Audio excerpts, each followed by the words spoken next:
Mathilde Leo. She's product and community manager at Jam, London. And her talk is going to be how to pivot your product career when there are so many possible paths, roles, and skills to grow your product management career. How can you decide what's right for you? Apply the same experimentation mindset that serves your products to your own personal growth and confidently pivots your way to a fulfilling product career. So that's a great way for you guys to understand a little bit better what Mathilde has to tell us tonight. Just a quick show of hands. Who's a product manager? That's my question. That's your question? I'm stealing? Okay, so I won't be doing it anymore. So with no further ado, please, Mathilde, join us on stage for your talk. Thank you. Thank you, Andre. Thank you. There we go. Thank you.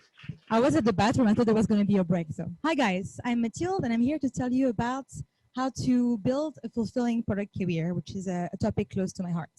So, how many of you are product managers or work in a product role? Okay. And how many of you had planned that's what you'd be doing? No one, right? I'm going to state the obvious, but we are doing jobs that didn't exist 10 years ago, right? And it's very difficult nowadays to predict what we'll be doing for the rest of our professional lives. So this question, what's next, is a question that we have to ask ourselves more frequently than ever, right? Maybe you're asking yourself this question right now. What should I be doing? Should I stay in my current company? Should I change roles? Should I become more of an expert at what I'm doing, or should I learn some new skills? And what else is out there? What else could I be doing with my time, with my potential? I'm catching my breath because I was running from the bathroom. Okay. So my intention with this talk is to share some of the lessons that I've learned, trying to answer these questions myself on how to manage my product career. And also lessons I've learned running Jam, a product community based in London, similar to Productized, where I got to meet some of the best PMs and CPOs in the world. And I've also shared some studies and some frameworks that helped me personally over the years navigating my career. Sounds good? Cool. I know I'm the last thing that's between you and the pizza, so I'll try to be brief, but please stay with me. All right, so an analogy I like to use is that our career is a car. It's like a vehicle towards something. So the first question that we have to answer is, where am I going with my career? What's my destination?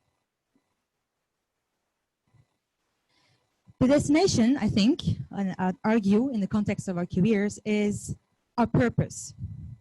A purpose is the reason why you do the work that you do. It's the type of value that you want to create, right? A purpose is not a job title or the product that you're currently building, because what I found, and painfully, is that those things fail sometimes. Products get killed, teams get reshuffled, and the titles, they don't mean anything from one company to another, right? You can be a PM somewhere and you go somewhere else and then you suddenly something else. So our purpose, on the other hand, it stays with us. It gives meaning to the work that we do. It's not a philosophy class. I'm going to give you a few examples in a minute. But just a last piece on purpose is that research actually shows that people who have a strong sense of purpose are more resilient to change. They are able to recover from difficult times. There's studies about nurses and people in hospitals. Anyway, so one example. Last week, I got to talk to the head of product at the BBC News in the UK. He was applying to speak at Jam. And he told me, we spoke a bit about his experience, that he had 10 years of experience in products, building lots of products in different companies, the BBC, The Guardian, newspapers, like an industry that's not going so well, right? He told me, Mathilde, that's how British people say my name, Mathilde. Mathilde, like, I've been through all the ups and downs that you can imagine. I've been through like budget cuts and products failures and things going to the bin, and half of my team going work at 6-year startups and leaving with the BBC. But I still really love my job and I want to talk about it, and I'm still really motivated to do it well every day. I was like, okay, how? What's your secret? I want to know. And he told me that he had spent actually a lot of time thinking about this, thinking about his purpose.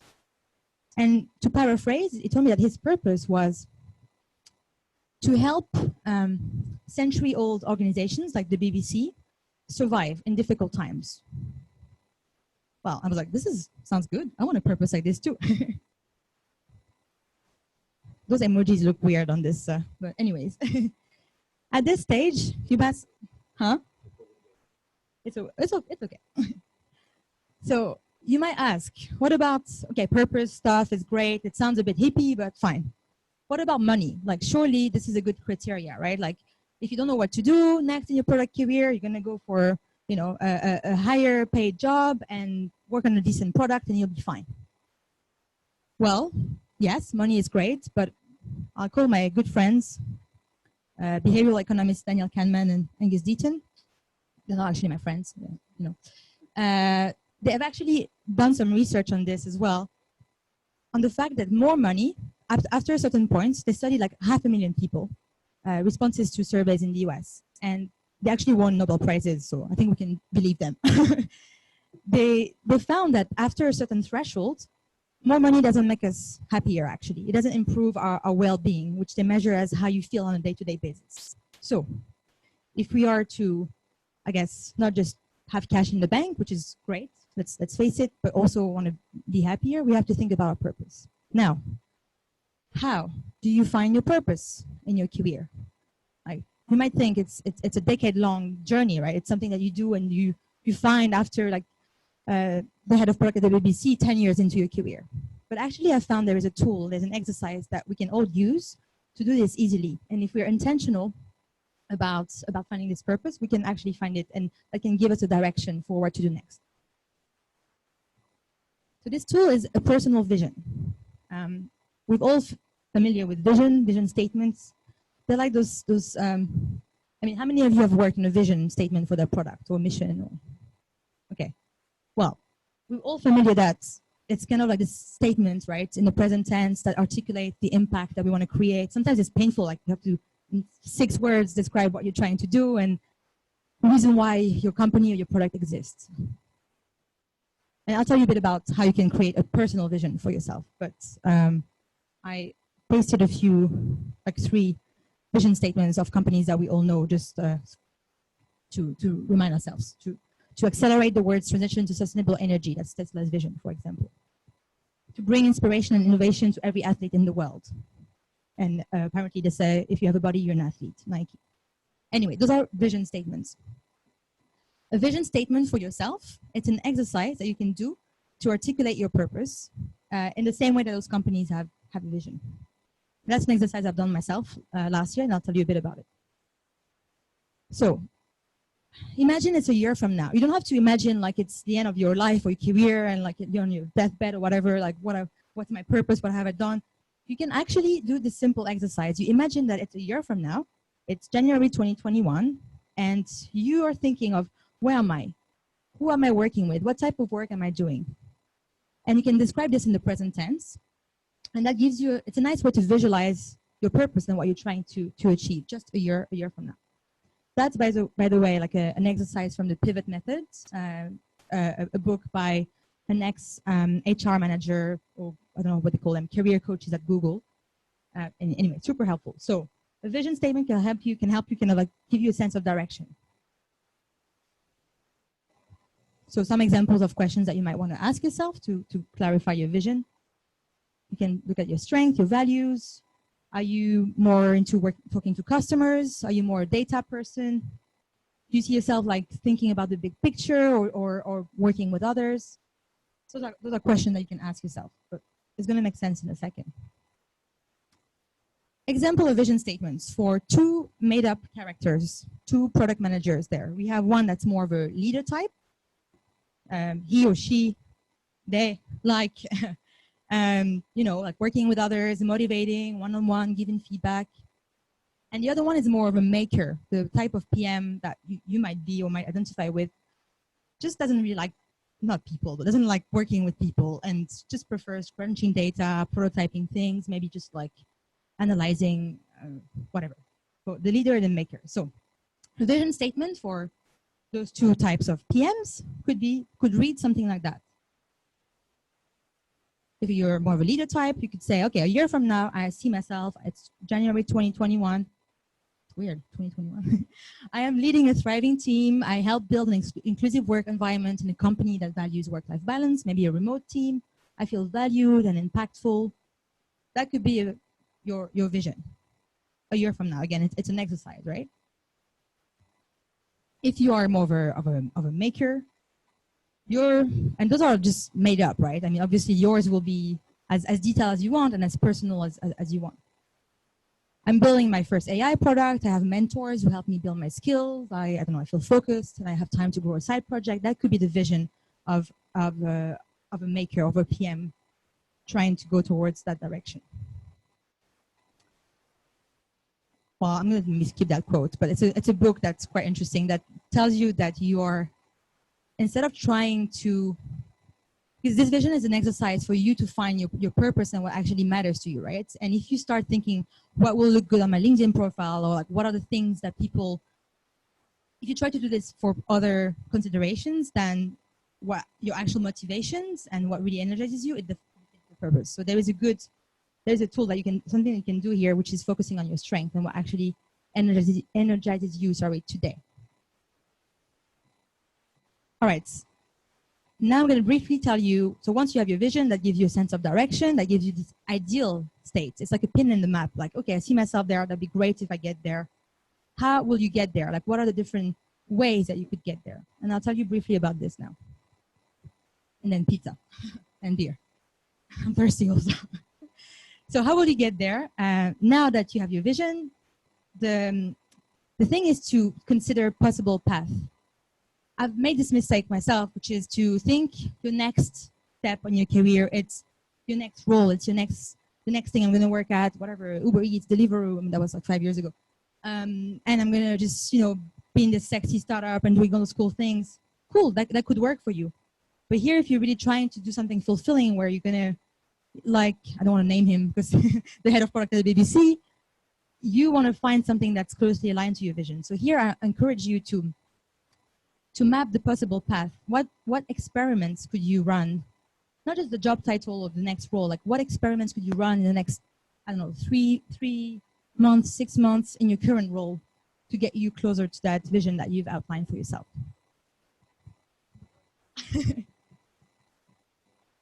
Okay, so to go back to our examples of the maker and the leader, what could be, oh yeah, I forgot I did that. No, sorry, here it's actually, let's say it's a normal PM, it's a PM, it's you right now.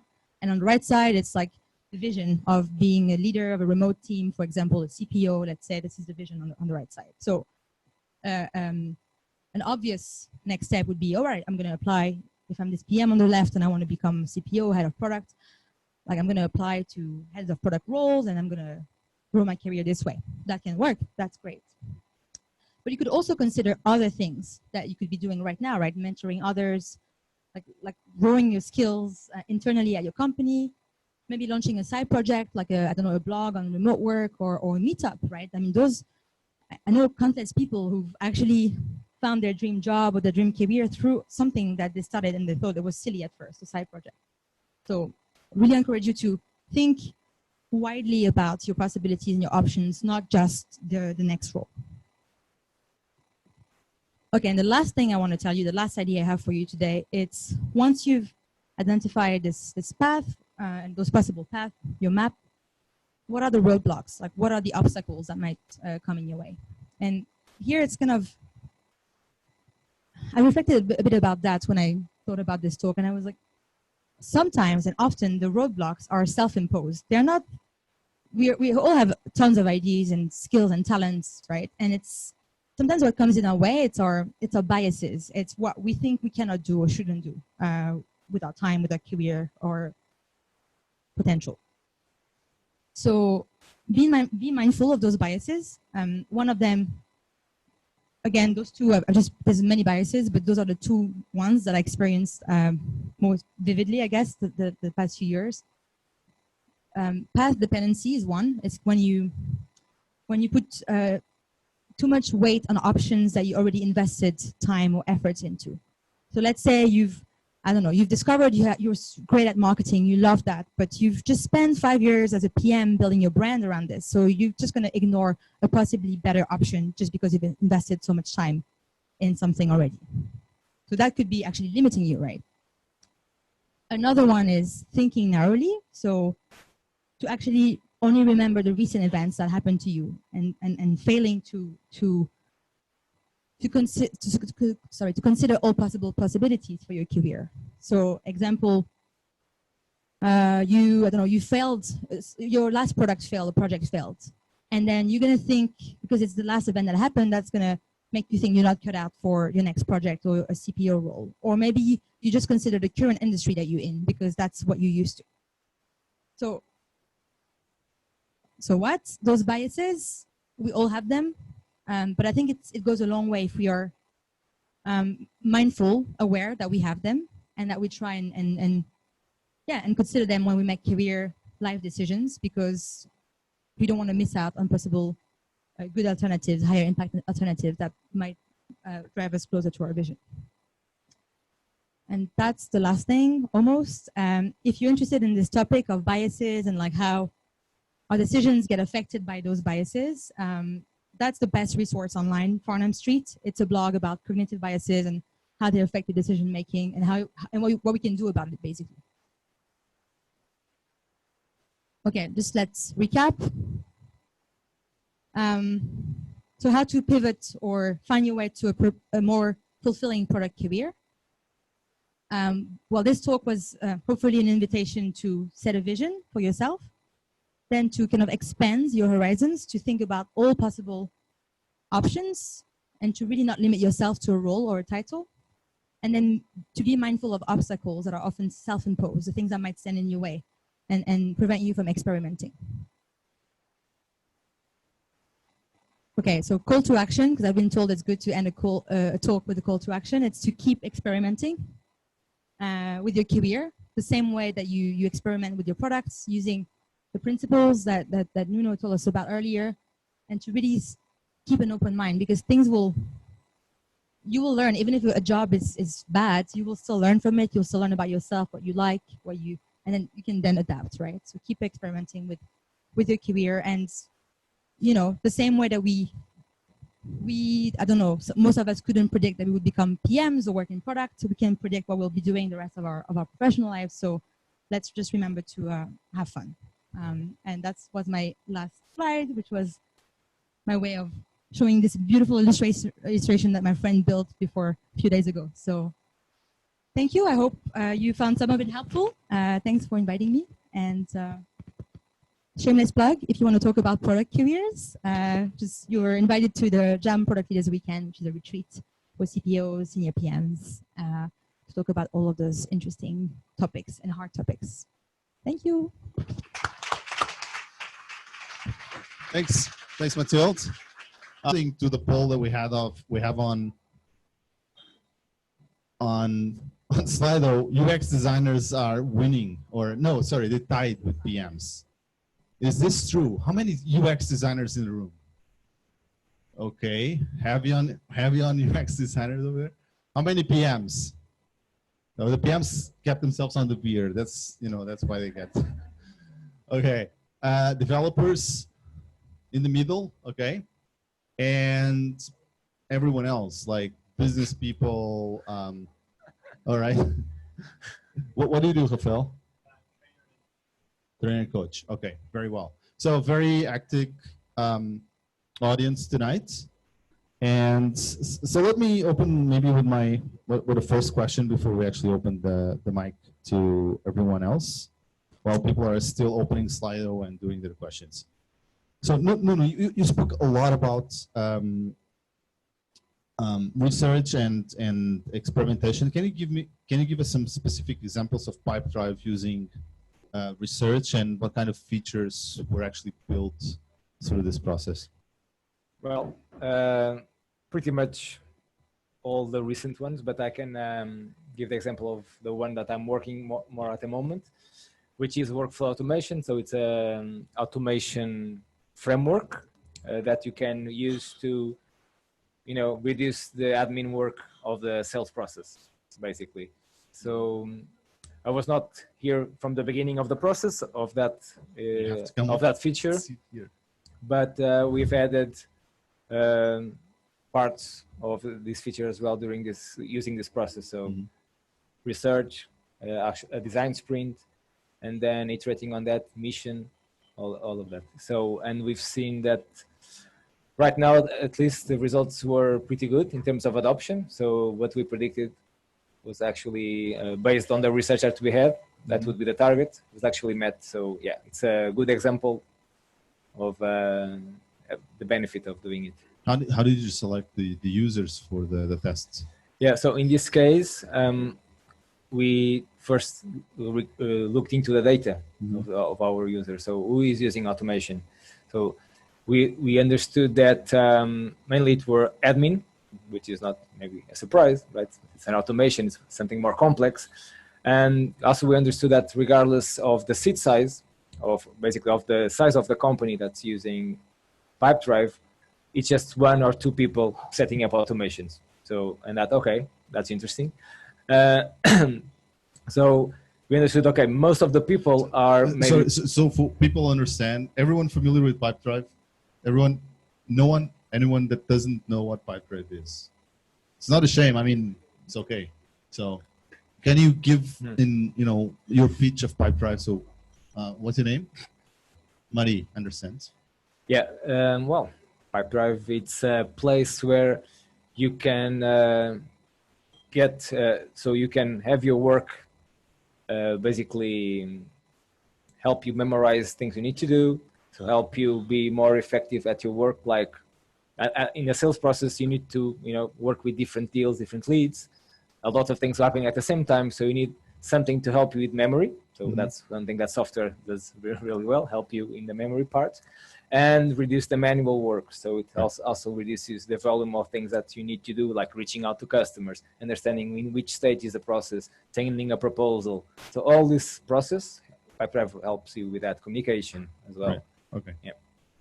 So and the part that I'm talking about more is the framework of automating the whole process. So you can automate part of your process depending, of course, on your needs. But yeah. Are you using Pipedrive to sell sponsorships for Jam? No, I wish we had that size. We don't need a tool yet. It's $25 per month. Not that expensive. Yeah. Actually, I have a lot of one-seaters. So maybe you. All right, I'll consider it.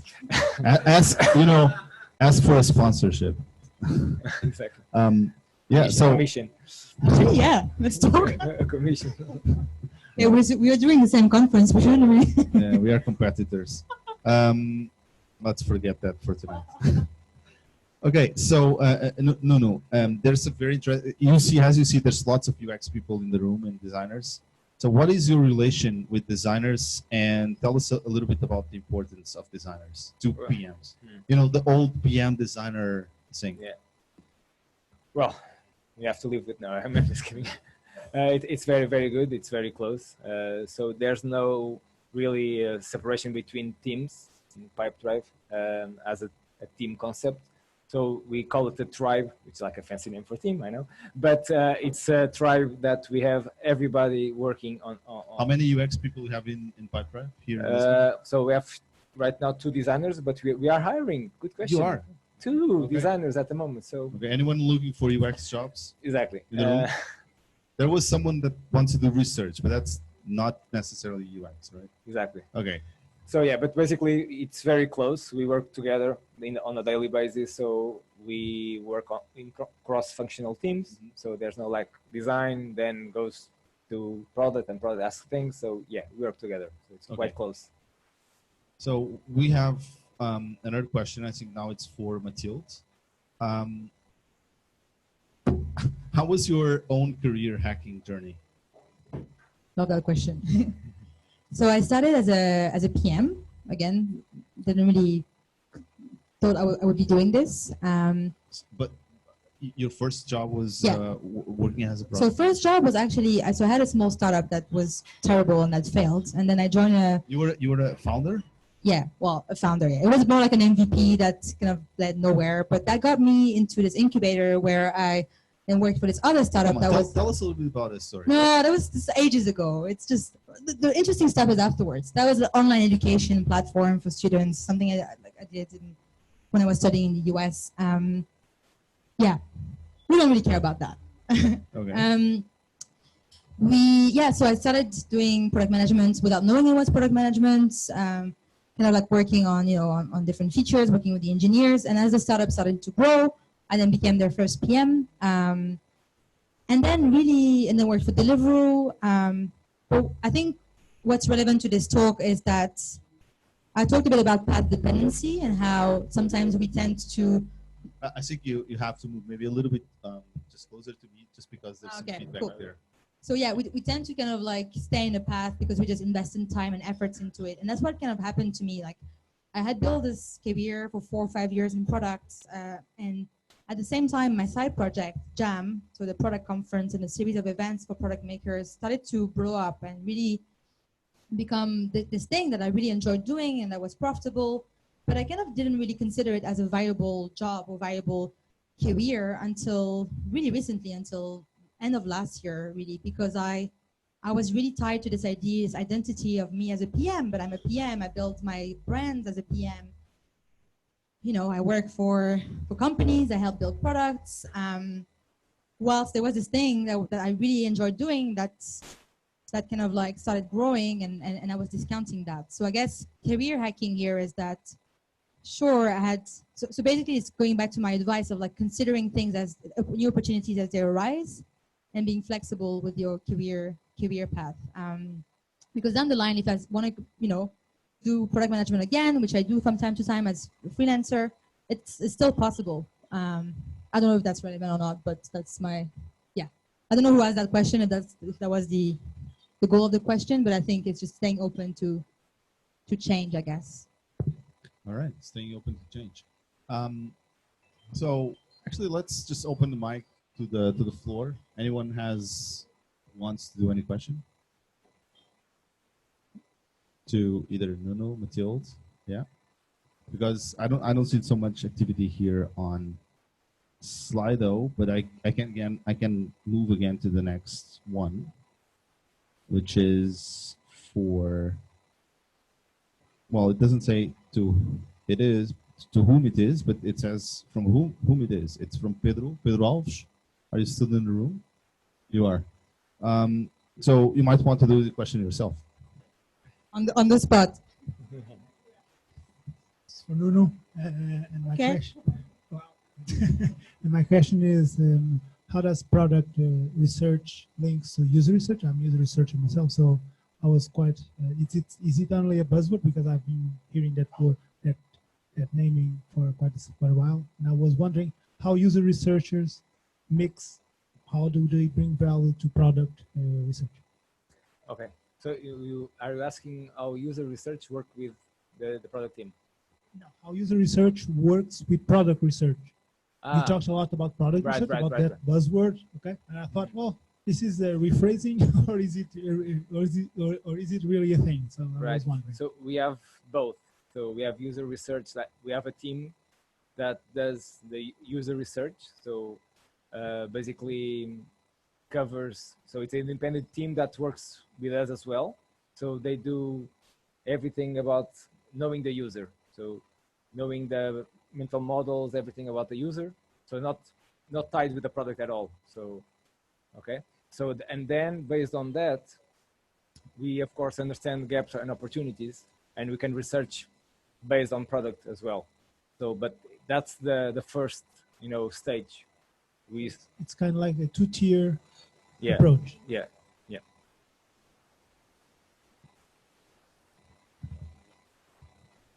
It's a tricky question. Have you ever been surprised by the user?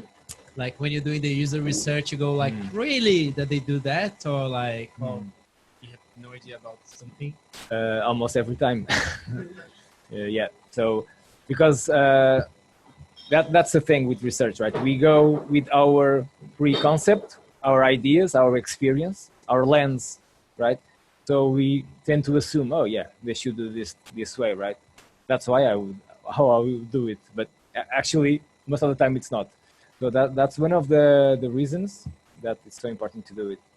Yeah, so there's a lot of surprises, and the way people hack the system and automation is a very complex thing, right? So there's a lot of people that want to do something that maybe it was not intended to do in the first place, but they find a way to do it. And then we need to understand, so why are they hacking the system, right? So maybe there's a reason behind it. So that's always the process, trying to understand the why.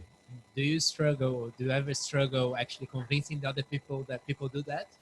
Like, let's say you have like a dev team and you go like, guys, you have no idea what I find out. And they go like, no, it's not true. Like, do you ever have a situation that you have actually a hard time to convince people that people actually do things? Well, That's why you show them the recording. Look, it happened. Oh, this is the company. Look at the database. Yeah, I won't say it's a hard time, but yeah, they are more surprised than maybe I am sometimes that, no, that's not possible. And I say, yeah, but have a look at this. Yeah, oh, when you show them, evidence, numbers, yeah, okay, yeah, makes sense. And that's why also it's one of the reasons if they are involved with you during that phase, it's easier. So it's less of like a lost in translation problem. Like, oh, I've seen this, and they say, no, that's not that. Even in language. So maybe I'll talk something or a term that they interpret in a different way. So they say, no, this is not possible. And then they understand what I'm saying and say, oh, okay, that's what you're saying. Yeah, that's possible. So yeah, it's important to be, on the same page. So yeah, if they can join the research, the dev team, makes it easier.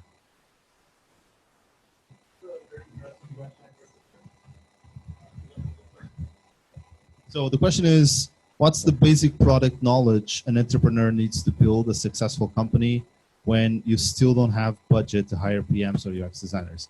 Well, you can always take our course in product digital.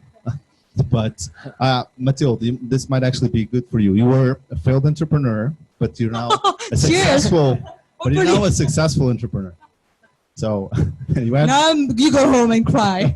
No. I'm not. I'm just playing around. So what do you think? This is actually a question that comes pretty often. I was speaking with an entrepreneur. I don't remember with you. Yes. Yeah, and you were saying, "I'm an entrepreneur." You're actually, oh, fuck. This is tricky to do. But the question is related to what we were talking about during the break, right? You said, "Oh, I'm an entrepreneur. I'm not a PM." But actually, every single entrepreneur is a PM in a certain way, right? Yeah. So you're asking the most important skills to develop yourself as a founder. Is that the question? So I think there's two things, right? It depends on what stage you're at. If you're kind of like at the stage where you need to validate what you're building, you don't have a clear business model, you really have to understand how to talk to, it sounds obvious, right? To talk to users and customers. And it doesn't have to be through those crazy user research frameworks that we hear about. It's just about making sure that you have the insights that you need to build the right thing. Because especially if you have a small team, right? This is so costly. You're going to have to hire people to build the MVP that you scoped in the back of a napkin, right? So it's making sure that you understand that you kind of like gather the right information. Maybe you need to talk to 5 customers, maybe 10. Maybe if you have a B2C product, it's more. Maybe you have to do some quick and dirty user testing with some InVision prototypes that cost you nothing to build. And those are PM skills, right? This is at some point you're going to delegate that to a PM once you do other things as a founder. So I don't know what your product is, and then if you're already at that stage where you have this thing that's working and you have users and it's all good, you're in kind of like founder paradise, or at least for a while, then it's about, I think, just leading. Like if you don't have a team, you might have an engineer or two building or helping you build, or a co-founder. And it's about, I think communication is the key thing here, because I think the skill that just is true for any type of PM or founder who is building a product is communicating exactly why you're building the thing that you're building it, and so then you ended up building it the right way, not just spending time and resources doing the wrong thing. So kind of like, yeah, those two things, insights and then. Okay, we have. Hey, so this is a question for both of you, each on your topic. So what do you find that it's still missing, be it on your research and experimentation process or work? and your career or your... I'm a failed entrepreneur, so everything is missing.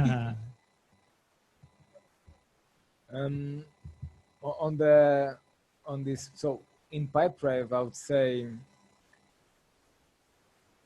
that even this framework mission that I talked about is also always evolving. So right now, actually, we are in a mission of understanding how we can improve the mission. And one of the things that maybe could be improved is with this framework, we are dedicating a lot of time like to new features or big features, right? So one challenge is also how do we, how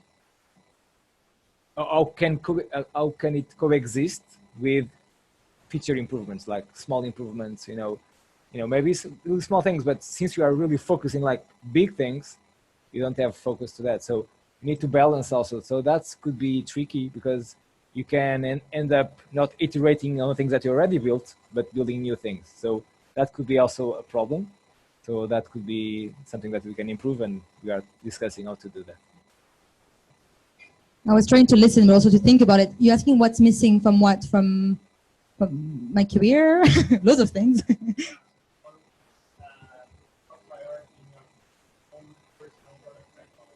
Yeah. So now that me and my co-founder are a small remote team, we're growing Jam, not just a conference, but a series of events. Our priority is really to kind of like build. So far, the conferences, the events were our products. Now we're building the internal tools that we need to scale. So it's kind of like making sure that we build the right thing on that front. And then just like figuring out what it means to be this, as we make this transition from a 2-people startup to, from a side project to a real business, I guess, is to how do you hire, how do you lead people remotely, and how do I find this identity as a founder whilst I live in Lisbon now, like alone in Lisbon, and my team is somewhere else. And there's plenty of other things, but right now it's really our focus is to kind of like create those new experiences for makers, for PMs, not just conferences, but retreats, like fun events, and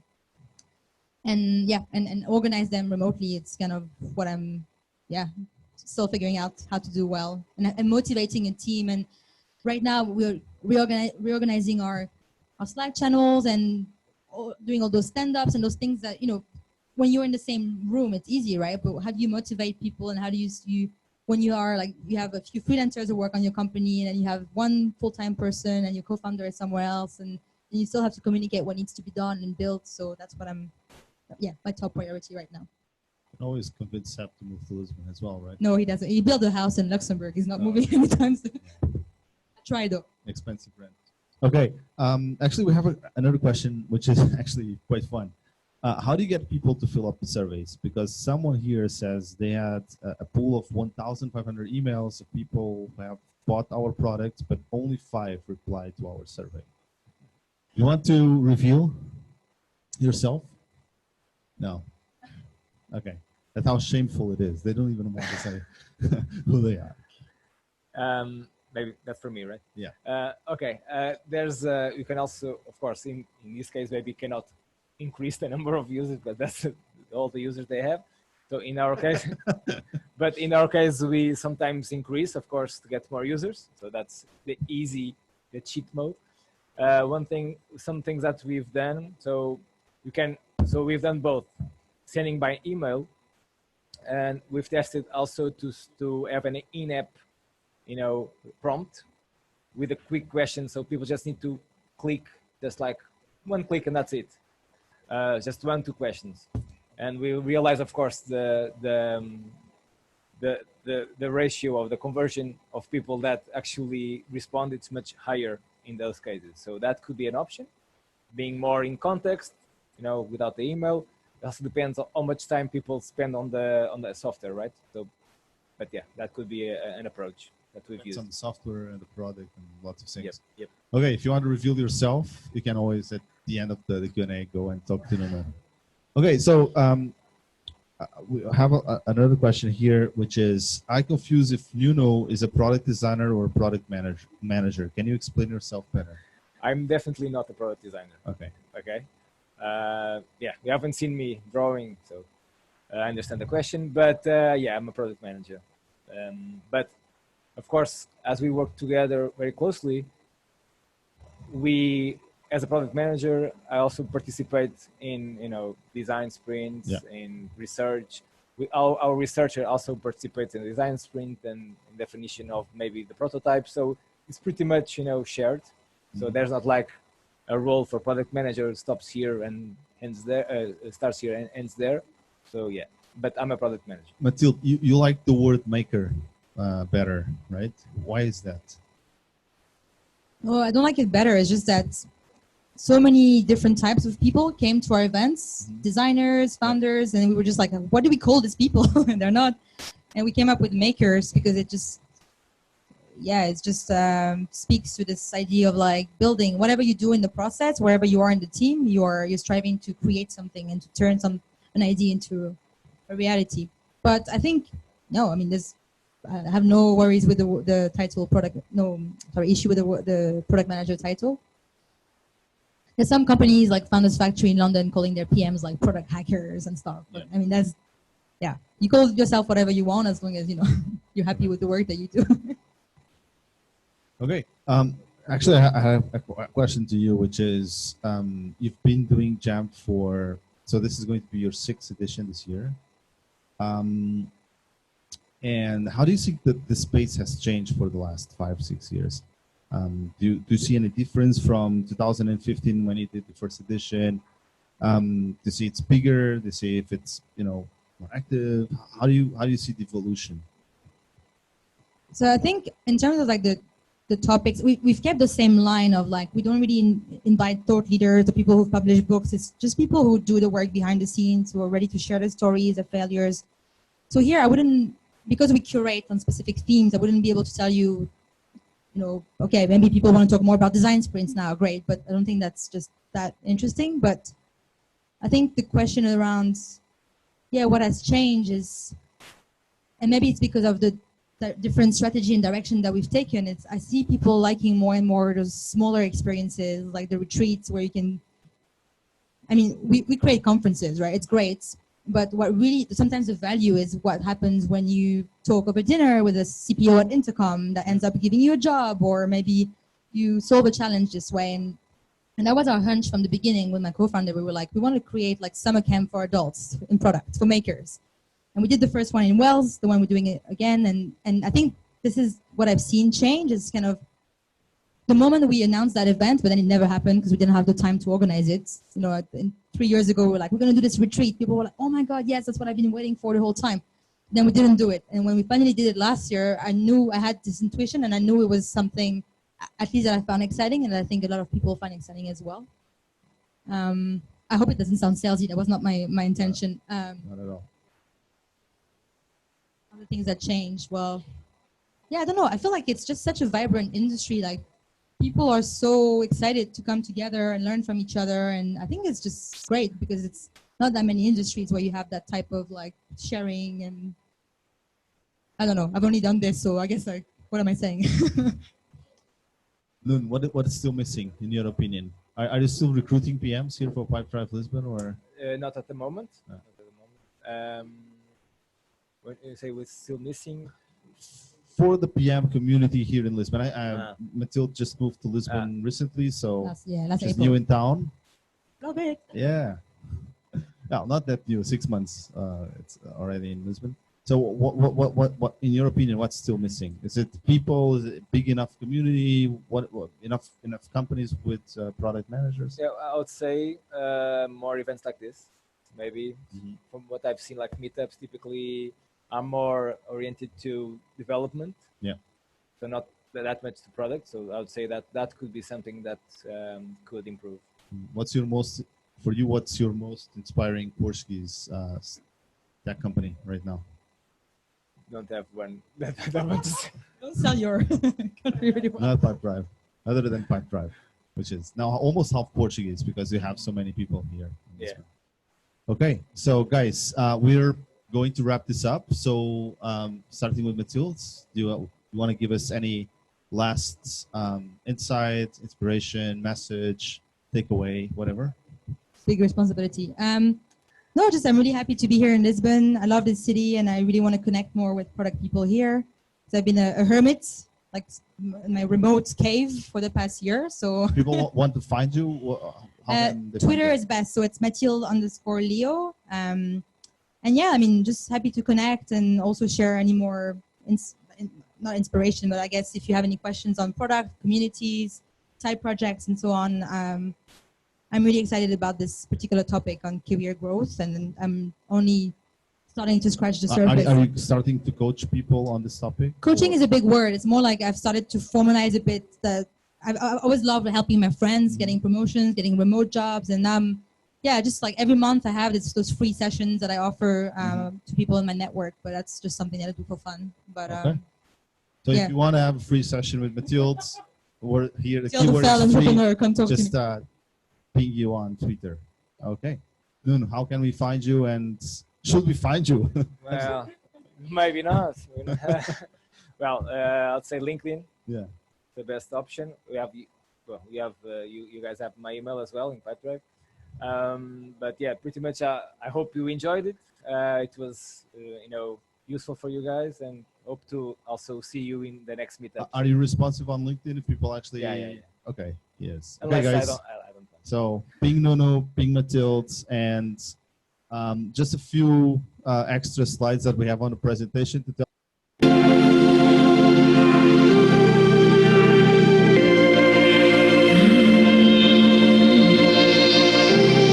I found the Productized experience to be amazingly high energy and consistent, and I mean consistent in a really good way.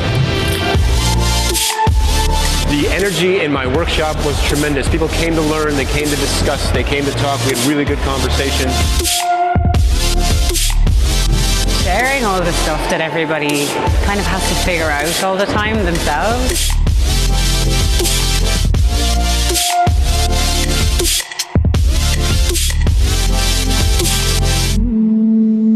How do we lead people? How do we make people move? How do we handle resistance? How do we inspire them?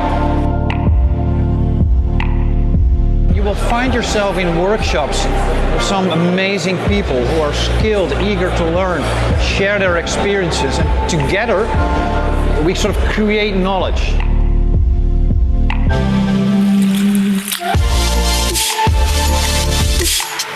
I spent my whole day today at the Productized conference. I was there from the very first talk from Melissa Perry, which was actually quite good.